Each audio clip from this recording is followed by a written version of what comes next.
It can be very satisfying to end a flight and taxi up to a beautifully realistic airport. Now, Xplane 11 does this so well, with beautifully detailed planes, ground traffic, ramps and service vehicles. It can work like a dream, but like a dream, it all vanishes when you switch off. Wouldn't it be nice to extend the illusion and to have your own airport? Well, the chances are that there is room for you to have one. Look to what lies above, at the exposed empty corner, and consider how better things would be if instead of the 3 bare monitors they were neatly enclosed and had a roof and panel lined with leather-like fabric, and as a bonus you were able to make use of the space above them. It's in this space that the opportunity lies, and you can get the bits to model with while you're acquiring all the extra items that you're going to need to get the best out of your flight simulator. You'll be shopping around anyway for the steering yoke, the throttle quadrant, the control and switch panel, and you might also need a small-sized keyboard that will fit in with your limited cockpit space. Then, of course, there will be the indispensable pedals to steer with as you land and take off. Certainly these bring the first taste of realism to the whole affair. Be sure to screw a board up to the floor to restrain them as you push against them.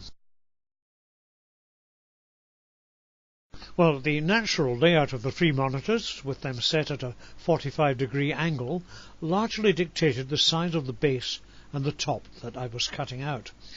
The base adds realism and hides away the wires and cables in front of the monitors. The other lays on top of the monitors and encloses everything to give the feel of a real flight deck. Initially I tried to use some cardboard from large packing cases, but I soon decided that something more substantial was needed. So I settled for a sheet of MDF. It came from a builder's merchant and at 8 foot by 4 was pretty big, so I had to do a bit of sawing. Covering the bits we used was easy, and I stapled on the small amount of leather-like material that I sourced at a reasonable cost from eBay, and it made an immediate transformation.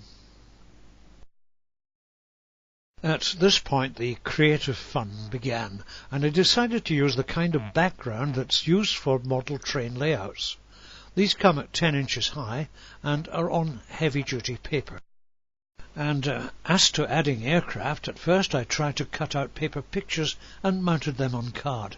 Now, while these worked quite all right at a distance in the background, solid small-scale model planes were really the answer. I was lucky enough to get a number of them with minor faults very cheaply by bidding on eBay. I patched up missing wheels cheaply with modelling clay. Little tiny dabs of plasticine replaced the missing wheels and couldn't be seen.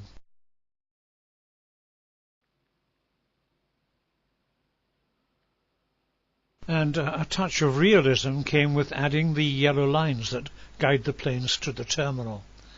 There were then little touches like adding a windsock.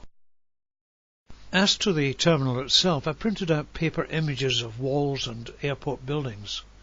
I tried to use the heaviest weight of paper that the computer's printer would handle, and rummaging around I found suitable little boxes to provide support for them when the images were attached with double-sided sticky tape. I used a lot of that.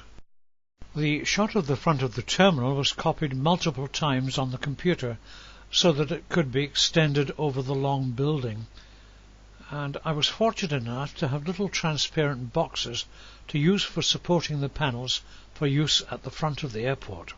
The clear boxes helped show the lighting from the inside of the building at night. And also, of course, I cut out the windows in the card frontage before adding transparency by laminating them. I guess clear sticky tape would have done the same thing. A string of small LED lights hidden behind added a bit of sparkle to the evening scene. The lights cost only £2.99 and they were switched on from a little box containing 3 AA batteries.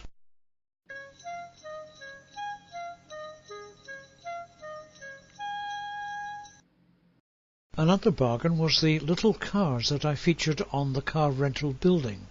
These I found in the kiddies shelf in our local Poundland store. At £6 for a pound, they were just the right size to fit in.